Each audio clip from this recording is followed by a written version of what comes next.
Jordan নীলের স্ট্যাম্পের ওপর বলটা আলতো করে লেগ সাইডে ফ্লিক করলেন মুশফিক। রান নেয়ার জন্য দৌড় দিতেই দুই হাত তুলে উদযাপন শুরু করলেন।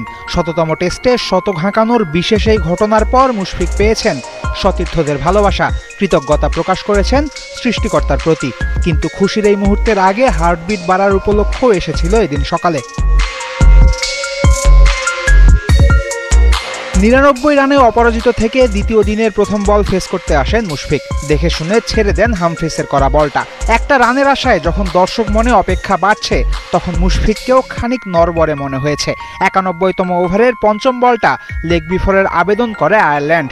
ব্যাটের কানায় লেগে বেঁচে যান মুশফিক। ওই ওভারের শেষ বলটা বেরিয়ে যায় মুশফিকের ব্যাটের কানা ঘেঁষে।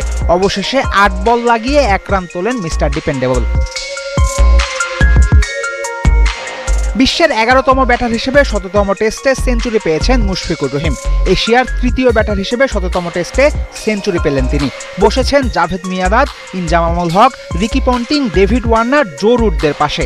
এতেই বোঝা যায় মুশফিকুর রহিমের ক্যারিয়ারের ব্যাপ্তি কতটা। মজার ব্যাপার হলো, শততম টেস্টের ২ ইনিংসেই সেঞ্চুরি করেছিলেন রিকি পন্টিং। ঢাকা টেস্টের দ্বিতীয় ইনিংসে মুশফিকের সামনেও থাকবে সেই সুযোগ। এদিকে ঢাকা টেস্টের সেঞ্চুরিটা ছিল মুশির ক্যারিয়ারের ১৩ নম্বর সেঞ্চুরি। মুমিনুল হকেরও টেস্টে সেঞ্চুরি ১৩টা, অর্থাৎ যৌথভাবে বাংলাদেশের পক্ষে সর্বোচ্চ সেঞ্চুরির মালিক এখন মুশফিকুর রহিম।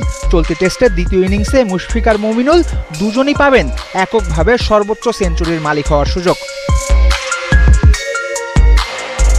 এদিন প্রথম ওভার থেকেই বাঁহাতি স্পিনার হামফ্রিসের বিরুদ্ধে খানিক নড়বড়ে মনে হচ্ছিল মুশফিককে।